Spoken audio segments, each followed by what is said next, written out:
दोस्तों एक बार फिर से स्वागत है आप सभी का आपके अपने favourite English learning channel scholar English पर। मेरा नाम है दीपिका कुमावत और मैं इस चैनल पर वेरियस कॉम्पिटिटिव एग्जाम्स के लिए इंग्लिश सब्जेक्ट टीच करती हूँ। तो दोस्तों आज का ये वीडियो काफ़ी शानदार होने वाला है क्योंकि इस वीडियो में हम एक पोएम डिस्कस करेंगे जिसका नाम है king Porus a legend of old by Michael Madhusudan Dutt. तो पोएम के बारे में बात करने से पहले हम थोड़ी बहुत इन्फॉर्मेशन पोएट के बारे में भी देख लेते हैं। तो दोस्तों माइकल मधुसूदन दत्त इनका जन्म जो है वो 25 जनवरी 1824 सागरदरी बंगाल में हुआ था जो कि अभी बांग्लादेश में है। मधुसूदन दत्त एक कवि और एक नाटककार थे और उन्हें बंगाली लिटरेचर का पायनर यानी कि अग्रदूत माना जाता है। उन्होंने अंग्रेजी शिक्षा प्राप्त की और हिंदू कॉलेज में अध्ययन किया। दत्त ने साहित्यिक जीवन की शुरुआत अंग्रेजी में कविता लिखकर की जिसमें 1849 में उनकी प्रसिद्ध रचना द कैप्टिव लेडी भी शामिल है। उनकी सबसे प्रसिद्ध रचनाएं हैं शर्मिष्ठा जो कि 1859 में लिखी गई थी और ये एक लॉन्ग एपिक पोयम है। और दूसरी है मेघनद बद्ध काव्य जो कि 1861 में लिखी गई थी। उन्होंने बंगाली लिटरेचर में ब्लैंक वर्स और सोनेट जैसी शैलियों को इंट्रोड्यूस किया है। और लास्टली उनकी डेथ जो है वो 29 जून 1873 कैलकाटा इंडिया में हुई थी। तो दोस्तों ये तो हमने बात की पोएट के बारे में। अब हम जानेंगे कि हमारी पोयम क्या कहती है। तो दोस्तों अगर आपको इस पोयम को समझना है तो आपको इस पोयम का बैकग्राउंड समझना पड़ेगा। तो ये पोयम जो है वो एक हिस्टोरिकल पोयम है। ये पोयम एक वॉर के ऊपर है जो कि king Alexander and Indian king Porus के बीच हुआ था। तो चलिए इस वॉर के बैकग्राउंड को अच्छे से समझ लेते हैं। तो दोस्तों ये वॉर जो है वो 326 बीसीई में हुआ था जिसे बैटल ऑफ हिडिप्सिस या फिर बैटल ऑफ झेलम के नाम से भी जाना जाता है। तो दोस्तों झेलम ये एक नदी है जो कि पाकिस्तान में है और उसी नदी को जो है वो ग्रीक लोग हिडिप्सस नदी के नाम से जानते थे। तो ये वॉर जो है वो उस नदी के तट पर हुआ था। तो ये एक हिस्ट्री का बैकग्राउंड जो है वो कुछ ऐसा है कि मैसेडोनिया का एक युवा राजा था जिसका नाम था अलेक्जेंडर और वो दुनिया को जीतने की इच्छा रखता था। और बस इसी इरादे से उसने सैनिकों की एक विशाल सेना तैयार की और एक के बाद एक जो है वो भूमि पर आक्रमण करना शुरू कर दिया। सबसे पहले उसने पर्सिया काबू किया, फिर अपने पड़ोसी देशों पर भी विजय हासिल कर लिया और फिर लास्ट में वो भारत आया। क्योंकि उसके सैनिक जो है वो अच्छी तरह से प्रशिक्षित थे और बड़ी संख्या में थे, इसलिए भारत के किसी भी राजा में उसका सामना करना और उसका विरोध करना इतनी हिम्मत नहीं थी। कई भारतीय राजाओं ने बिना लड़े ही अलेक्जेंडर के आगे सरेंडर कर दिया। लेकिन भारत के नॉर्थ वेस्ट में एक छोटा सा राज्य था जिसका राजा था पोरस। भारत के छोटे छोटे राज्यों को एक एक करके जीतते हुए जब अलेक्जेंडर पोरस के राज्य की सीमा पर पहुंचा तो पोरस उसके सामने खड़ा हो गया और एक नायक की तरह लड़ने लगा। लेकिन पोरस के सैनिकों की संख्या इतनी कम थी कि अलेक्जेंडर जैसी विशाल सेना का सामना करना किसी मजाक से कम नहीं था।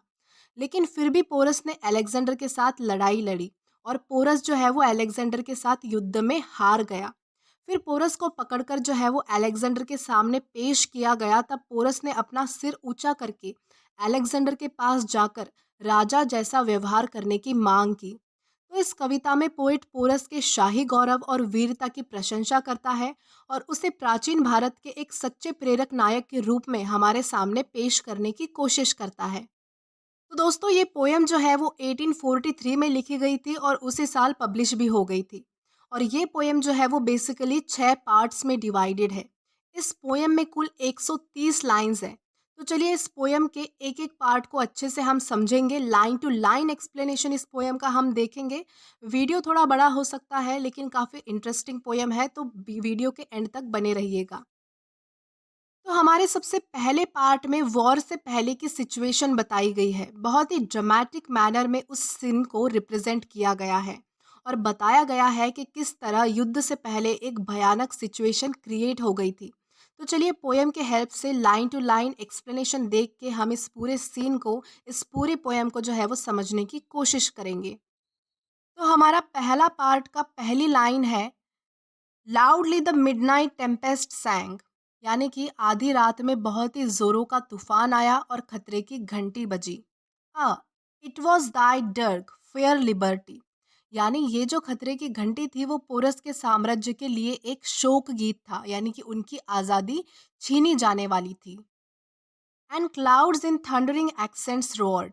और ये खतरे की घंटी सुनकर जो है वो बादल भी कांप उठे और बादल भी जोर जोर से गरजने लगे। अनहीडेड वार्निंग फ्रॉम ऑन हाई। और ये क्या थी? एक चेतावनी थी। ये युद्ध की चेतावनी थी। किसके लिए? पोरस के लिए, राजा पोरस के लिए ये एक युद्ध की चेतावनी थी। The rain in darksome torrents fail.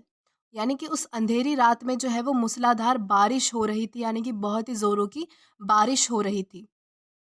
Then अगली लाइन है, हिडिप्सिस वेव्स डिड ऑनवर्ड स्वीप। यानी कि हिडिप्सिस नदी जो है वो जो जो झेलम नदी है उसकी लहरें जो है वो आगे बढ़ रही थी। Like fiery passions headlong flow to meet the awaken calling deep.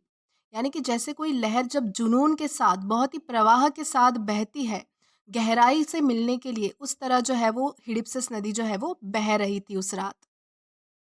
The lightning flash bright dazzling like fair woman's glance from neath her veil। और जो बिजली है वो भी इतने जोर जोर से चमक रही थी कि जैसे कोई सुंदर महिला अपने घूंघट से नीचे झांक रही हो। नीथ हर व्हील का मतलब होता है नीचे झांकना घूंघट से, व्हील का मतलब होता है घूंघट यानी कि पर्दा। And on the heaving troubled air there was a mourning sound of wail. यानी कि उस डर से भरी हवा की आवाज में जो है वो खतरे की घंटी बज रही थी, यानी कि पोरस के साम्राज्य पर खतरा मंडरा रहा था। क्यों मंडरा रहा था? क्योंकि अलेक्जेंडर जो है वो पोरस पर आक्रमण करने वाला था, क्योंकि उसको जो है वो उसका रीजन कैप्चर करना था, जीतना था। But in thy unsuspecting sons did heedless slumber. लेकिन भारत के जो बेटे थे, जो सैनिक थे और जो पोरस था, इन इनमें से किसी को भी जो है वो ये सब चीज़ों के बारे में पता ही नहीं था। इन सब चीज़ों से वो लोग जो है वो बेखबर थे और गहरी नींद में सो रहे थे। उन्हें पता नहीं था कि कोई हमें मारने के लिए आ चुका है। With the foe came in still the step of death. यानी जो दुश्मन है, जो अलेक्जेंडर है, वो मौत के कदम चलते हुए आ गया था। यानी कि पोरस पर आक्रमण करने के लिए दुश्मन जो है वो पोरस के इलाके में एंटर कर चुका था। Came as the tiger, noiseless, slow to close at once its victim's breath। यानी कि जो अलेक्जेंडर है वो एक शेर की तरह, एक चीता की तरह जो है वो किसी आवाज के बिना बहुत ही आराम से अपने दुश्मन की सांस बंद करने के लिए आ गया था। यानी कि पोरस को मारने के लिए आ चुका था। तो जैसा कि आपको पता है कि जो टाइगर होते हैं या फिर शेर, जो भी कोई जानवर होते हैं, वो अपना शिकार करने के लिए बहुत ही नॉइसलेस यानी कि बिना किसी आवाज़ के और स्लोली स्लोली अपने शिकार की ओर बढ़ते हैं ताकि वो उसे कैप्चर कर सके, मार सके। उस तरह जो है वो अलेक्जेंडर उसके इलाके में यानी कि पोरस के इलाके में एंटर हुआ बिना किसी को पता चले, यानी कि बिना किसी आवाज़ के, बहुत ही slow. Alas, they knew not midst this gloom this war of elements was burst। लेकिन अफसोस उनमें से कोई नहीं जानता था कि इस अंधेरे के बीच जो है वो युद्ध फूट पड़ा है। तो ये बात जो है वो पोरस के लिए कही जा रही है और उसके सैनिकों के लिए कही जा रही है, क्योंकि अलेक्जेंडर जो है वो वहाँ पे एंटर कर चुका था और वो जो है वो सो रहे थे। उनमें से किसी को भी नहीं पता कि अलेक्जेंडर आ चुका है हमने हमें मारने के लिए। तो इस तरह जो है वो उनको कोई आइडिया नहीं था कि इस अंधेरे में, इस रात में जो है वो युद्ध का जो है वो ऐलान हो चुका है, युद्ध फूट पड़ा है। Like to an earthquake in the womb of a volcano deep and low, a deadlier storm on them to burst. यानी कि जैसे कि ज्वालामुखी के गर्भ से कोई भूकंप फूटता है, उस तरह जो है वो युद्ध फूट पड़ा था। लेकिन पोरस जो है वो बिल्कुल बेखबर था, उसे कुछ पता ही नहीं था। तो इस तरह युद्ध से पहले की जो सिचुएशन है, जो सीन है, वो फर्स्ट पार्ट में बताया गया है। देन इसी के साथ हम आगे जाएंगे हमारे सेकेंड पार्ट की ओर और उसे डिस्कस करेंगे अब। तो हमारे सेकेंड पार्ट की फर्स्ट टू लाइंस है, I was morn the lord of day from gold Sumeru's palace bright. यानी कि जो दिन का स्वामी है, यानी कि जो सूरज है, वो दूसरे दिन की यहाँ पर बात हो रही है। दूसरे दिन जो है वो सूरज बहुत ही ज़्यादा चमक रहा था और फिर राजा ने जो है वो अपने सुनहरे चमकते हुए महल से बाहर के नज़ारे को देखा। Look his own sweet climb, यानी कि बाहर के क्लाइमेट को देखा, एटमॉस्फेयर को देखा। But lo the glorious flag to which the world in awe once bowed. यानी कि यहाँ पे ये बताया गया है कि उस साम्राज्य में, यानी कि पोरस के राज्य में एक ध्वज था जिसके सामने जो है वो पूरी दुनिया झुकती थी। There in defiance wave on India's gales triumphant proud then rose the dreadful yell. यानी कि फिर जो है वो पोरस ने वो ध्वज लहराया और दुश्मन को युद्ध करने के लिए जो है वो आह्वान किया, चैलेंज किया। यानी फिर भयानक आवाज़ उठ पड़ी और युद्ध की शुरुआत हो गई। Then lion king each warrior brave rush on the coming foe. यानी कि तब वो शेर जैसा राजा जो है वो आने वाले सभी दुश्मनों पर टूट पड़ा, यानी कि वो लड़ने लगा उनसे। To strike for freedom or the grave o' death upon thy gory altar. तो इसका मतलब ये होता है कि जो पोरस है वो स्वतंत्रता के लिए लड़ रहे थे, और या तो उन्हें आज़ादी मिलने वाली थी और या फिर उन्हें कब्र मिलने वाली थी, यानी कि ग्रेव मिलने वाली थी। यानी या तो वो जीतने वाले थे या फिर हारने वाले थे, ये दो ही कंडीशंस थी। अगर जीत जाते तो उन्हें उनका साम्राज्य जो है वो फिर से मिल जाता, और अगर हार जाते तो उन्हें जो है वो कब्र मिलती, यानी कि मृत्यु मिलती। What blood libations freely flowed. यानी कि हर तरफ जो है वो खून की नदियां बह रही थी और सैनिक जो है वो बलि चढ़ रहे थे। O earth, on that bright morn, what thousands rendered to thee the dust thy owed। यानी यहाँ पर ये कहा जा रहा है, ये बात जो है वो अर्थ से यानी कि धरती से कही जा रही है कि हे पृथ्वी, तेरे इस दिन के उजाले में हजारों लोगों ने अपना खून बहाया है और अपनी जान तेरी धूल में अर्पित कर दी है। यानी कि अपना खून और अपनी जान जो है वो दोनों ही मिट्टी में मिला दिया है। यानी कि तेरे पुत्र अब मारे जा रहे हैं और मिट्टी में मिल रहे हैं, ऐसा पोरस ने कहा। But for the Macedonians driven, fell India's hardy sons, proud mountain oaks by thunders riven। यानी कि इन 3 लाइन्स में ये बताया गया है कि इससे पहले कि मैसेडोनियंस यानी कि अलेक्जेंडर की जो सेना है वो ये वहाँ से भाग जाती या फिर कुछ और उनके साथ करती, भारत के जो साहसी पुत्र है वो गिर गए थे। यानी कि जैसे कि ओक के झाड़ पर बिजली गिरने से वो झाड़ टूट जाता है, उस तरह वो गिर गए। यानी कि अब वो जो है वो पोरस की जो सेना है वो हारने लगी थी। That for their country's freedom bled and made on gore their glorious bed। और उन्हीं सैनिकों ने अपने देश की स्वतंत्रता के लिए जो है वो खून बहाया और खून पर अपना गौरवशाली बिस्तर बनाया। यानी कि सभी सैनिक जो है वो मर चुके थे और ज़मीन पर मरे हुए सैनिकों का बिछाना बन गया था। यानी कि सभी सैनिक जो है वो नीचे पड़े हुए थे, यानी कि एक बेड बन गया था। तो दोस्तों, इसी के साथ हमारा सेकंड पार्ट कंप्लीट होता है। देन इसी के साथ हम आगे बढ़ेंगे हमारे थर्ड पार्ट की ओर और अब थर्ड पार्ट को समझने की कोशिश करेंगे। तो अभी तक तो हमने सेकंड पार्ट तक ये जाना कि पहले की युद्ध की पहले की सिचुएशन क्या थी, एंड देन जब ये जो वॉर स्टार्ट हुआ तब जो है वो पोरस की सेना जो है वो हारने लगी थी और उनके सैनिक मरने लगे थे। देन उसके बाद क्या हुआ, ये वाली सिचुएशन जो है हम वो अब थर्ड पार्ट के आगे से जानेंगे। तो हमारी थर्ड पार्ट की लाइंस है, but dauntlessly there stood King Porus towering midst the foe like a Himala peak। तो इसका मतलब है कि जो राजा पोरस है वो अपने सैनिकों के मरने के बाद भी, यानी कि जब उसको लगा कि अपनी हार जो है वो बहुत ही ज़्यादा करीब है, उसके बाद भी वो जो है वो निडरता से खड़ा था। अपने दुश्मनों के बीच जो है वो जैसे कि कोई हिमालय की चोटी खड़ी हो उस तरह से खड़ा था। यहाँ पर जो वर्ड यूज़ हुआ है हिमालय, वो जो है वो हिमालय के लिए यूज़ हुआ है। With its eternal crown of snow. यानी कि जैसे हिमालय पर बर्फ का मुकुट होता है, उसी तरह जो है वो भी पोरस, यानी कि पोरस जो है वो अपने दुश्मनों के बीच खड़ा था। And on his brow did shine the jewel regal diadem. यानी कि पोरस के माथे पर जो है वो रत्न जड़ित राजसी मुकुट चमक रहा था। यानी कि उसके सिर पर जो है वो एक ताज था, एक मुकुट था जिसमें बहुत सारे जो है वो हीरे जवाहरात जड़े हुए थे, यानी कि रत्न जड़े हुए थे। His milk white elephant was deck with many a brilliant gem. यानी कि पोरस के पास एक हाथी था, वो भी जो है वो एकदम दूध के जैसा सफ़ेद था और चमकीले रत्नों से जड़ा हुआ था, सुसज्जित था। He recked not of the phalanx that round him close but nobly fought.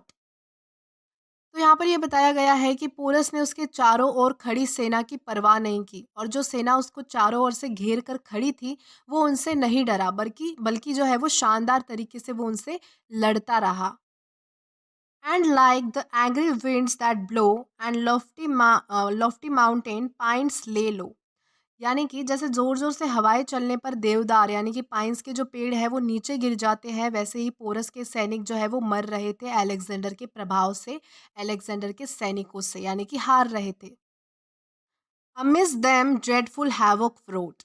यानी कि अलेक्जेंडर और पोरस के बीच जो है वो भयंकर तबाही मची हुई थी। वो बहुत ही भयंकर तरीके से, भयानक तरीके से जो है वो लड़ रहे थे।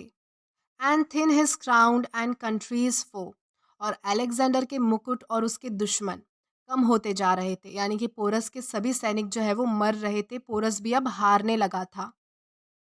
The hardiest warriors at his dates of struck quail like wind shaken reeds. यानी कि लेकिन फिर भी जो है वो इतना सब होने के बाद भी पोरस जो है वो डटकर खड़ा रहा, और उसकी आंखों में एक अलग ही चमक थी। उस साहसी योद्धा के कारनामों को देखकर जो है वो सामने वाली सेना भी कांप उठी थी। इतना ज्यादा जो है वो पोरस का प्रभाव था। They dare not look upon his face, they shrank before his burning gaze. और उन सभी सैनिकों को जो है वो पोरस की आंखों में देखने की हिम्मत नहीं थी। पोरस की आंखों में मानो जो है वो उन सभी सैनिकों को आग दिख रही थी, जिसके सामने वो सभी सैनिक जो है वो सिकुड़ गए थे, यानी कि श्रैंक हो गए थे। For in his I the hero shown that feared not death. यानी कि वो सभी इसलिए डर गए, यानी कि जो अलेक्जेंडर की सेना है वो इसीलिए डर गई क्योंकि उसके आंखों में जो है वो एक नायक चमक रहा था जो मौत से बिल्कुल भी नहीं डरता। But high alone ebbing aegis of lightning made. यानी कि पोरस का जो अस्तित्व है वो मानो किसी बिजली की तरह है, और वो सबसे ऊपर था और चमक रहा था। That scorch all that is gauge upon trampling the living with the dead. यानी कि पोरस का जो अस्तित्व है, पोरस का जो एग्जिस्टेंस है वो कुछ ऐसा है जो देखने वाले को भी झुलसा देता है और जिंदा लोगों को भी रौंद देता है।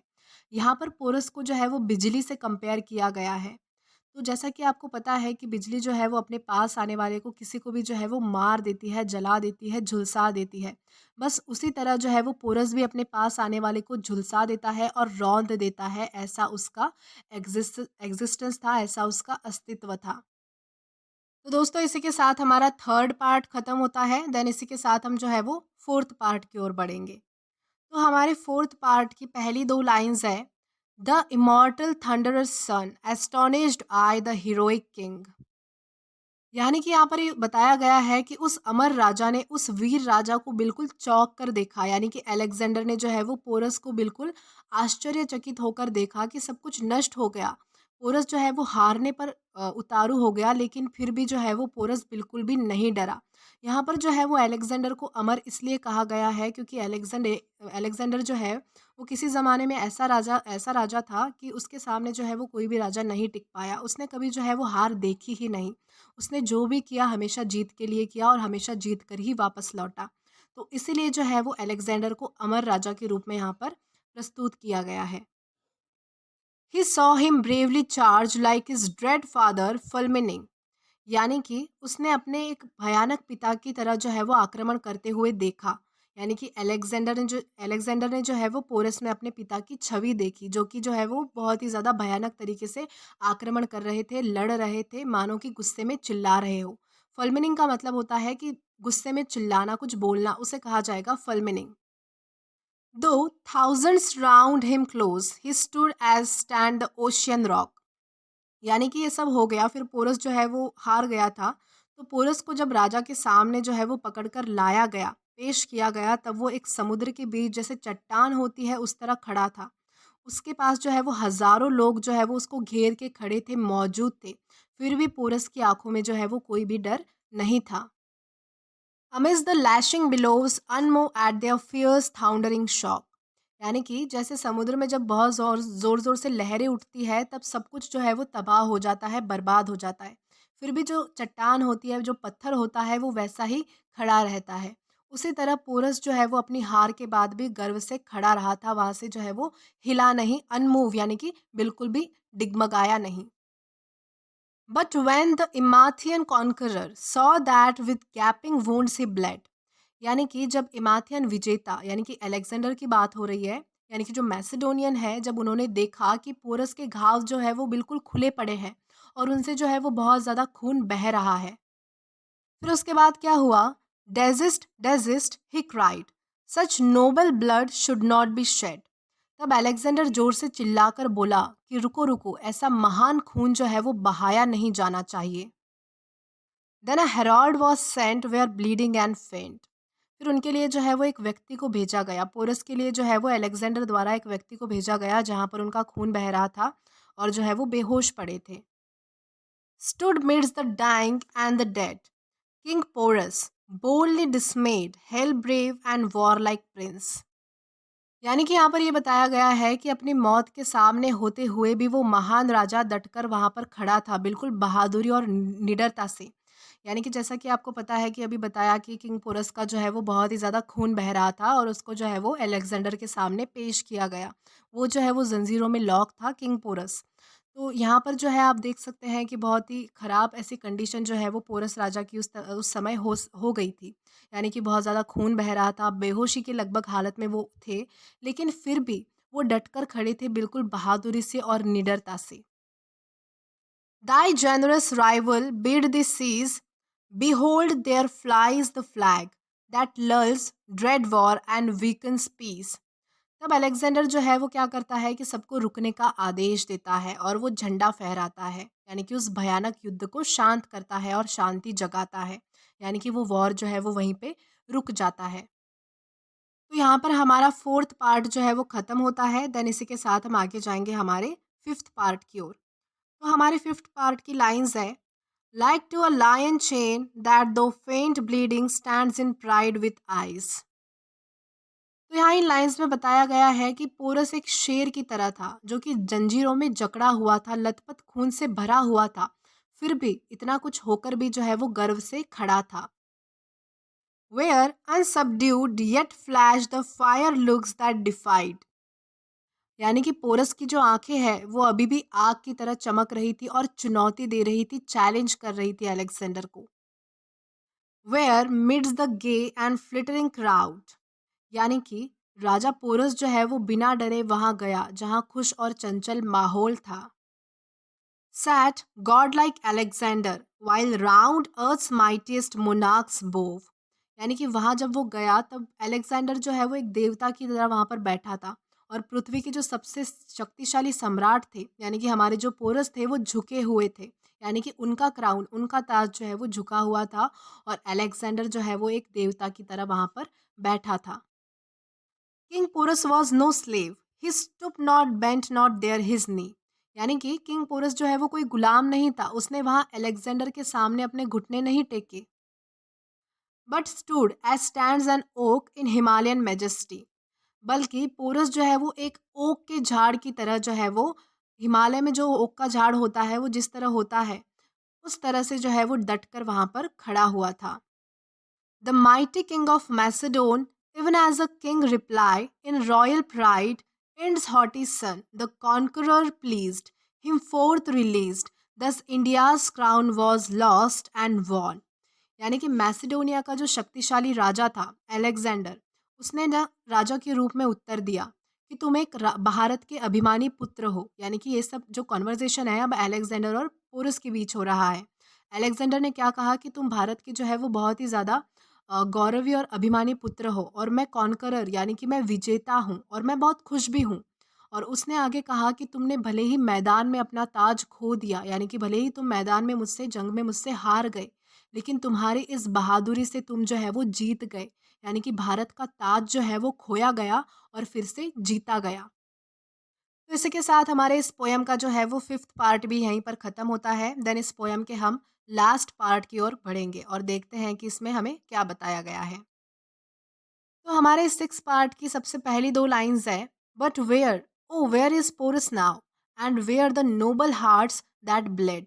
यानी कि अब पोएट जो है वो रीडर से सवाल पूछ रहे हैं, यानी कि हमसे सवाल पूछ रहे हैं कि अब पोरस कहाँ है? अब ऐसे पोरस कहाँ है दुनिया में जो बहादुर है? अब ऐसे पोरस कहाँ है जिनके हृदय में जो है वो भारत के लिए खून बहता है? For freedom with the heroic glow in patriot bosoms nourish hearts.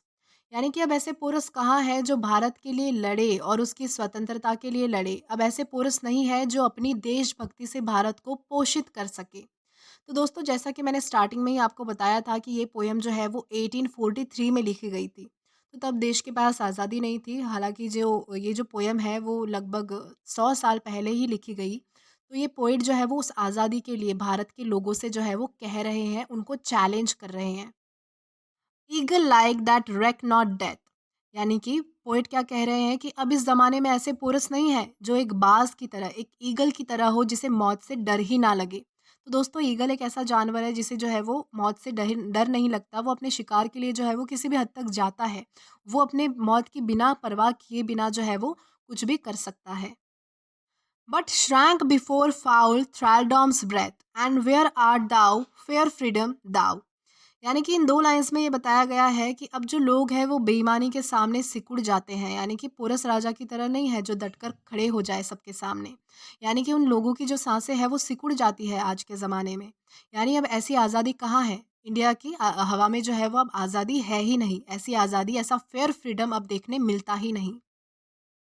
Once goodness of its sunny clime, when glory halo round her brow, shone radiant and she rose sublime. यानी कि यहाँ पर ये बताया गया है कि एक समय ऐसा था जब भारत में जब सूरज निकलता था तब चारों ओर जो है वो रोशनी फैल जाती थी। देश जो है वो चमक उठता था। यानी कि भारत की धूप में जो है वो अच्छाई थी और भारत की महिमा जो है वो चारों ओर फैल जाती थी। दोस्तों इंड्स जो है वो इंडिया को रेफर करता है। यानी कि भारत के लिए जो है वो इंड्स ये वर्ड्स यूज हुआ है। Like her own towering Himalaya to kiss blue clouds thrown on high. यानी कि पहले जो भारत की धूप थी वो हिमालय की तरह थी जो नीले आकाश में बादलों को टच करती थी, उनको चूमती थी। Climb of the sun, how like a dream, how like bright sun beams on a stream that melt beneath great twilight's eye, that glory hath now fleeted by. यानी कि इन 4 लाइन्स में ये बताया गया है कि ये जो भारत का क्लाइमेट था, वो अब सपने जैसा है। यानी कि अब पहले जैसा कुछ भी नहीं है। अब किसी नदी पर चमकती हुई किरणें, सूरज की किरणें नहीं दिखती है। अब वो महिमा जो है वो लुप्त हो गई है। यानी कि भारत के लोगों में अब एकता नहीं है और ना ही कोई इतना बहादुर है कि वो पोरस के जैसा जो है वो कोई लड़ सके अपने इंडिपेंडेंस के लिए। The crown that once did deck thy brow is trampled down and thou sunk low. यानी कि वो जो मुकुट जो कभी तुम्हारे माथे पर सजा हुआ था वो कुचल दिया गया है और तुम जो है वो नीचे गिर गए हो। यानी ये सारी बातें जो है वो हमारे इंडिया से की जा रही है, इंडिया के लोगों से की जा रही है कि जो आज़ादी तुम्हारे पास पहले थी, जैसे राजा तुम्हारे पास पहले थे, उन्होंने जो तुम्हें कुछ भी दिया, वैसा अब तुम्हारे पास कुछ भी नहीं है। जितनी शान और जितनी शोहरत तुम्हारे पास थी, वो सब अब तुम्हारे पास नहीं है और तुम जो है अब वो नीचे गिर गए हो। Thy pearl, thy diamond and thy mine of glistering gold no more is thine. यानी कि तुम्हारा मोती, तुम्हारा हीरा, तुम्हारी जो खान है, वो सब चमकता हुआ सोना अब तुम्हारी नहीं है। यानी भारत का कुछ भी नहीं है अब। Alas, each conquering tyrant's lust has robbed thee of thy very dust. यानी यहाँ पर इन लाइन्स में बताया गया है कि भारत पर राज्य करने वाले जो लोग थे, उन्होंने जो है वो भारत में कुछ भी नहीं छोड़ा, बल्कि तुझसे तेरी जो है वो धूल भी छीन ली। तो ये सब बातें जो है वो पोएट हमारे देश को कह रहे हैं। तो हमारी कुछ लास्ट लाइन्स है। Thou standards like a lofty tree, shorn of fruits, blossoms, leaves and all, of every gale the sport to be, despised and scorn in thy fall. यानी कि यहाँ पर ये बताया गया है कि भारत अब एक पेड़ की तरह है जहाँ पर फूल भी है, पत्ते भी है, फल भी है, सब कुछ है। लेकिन एक तूफान का प्रभाव जो है वो भारत भारत का विनाश कर सकता है।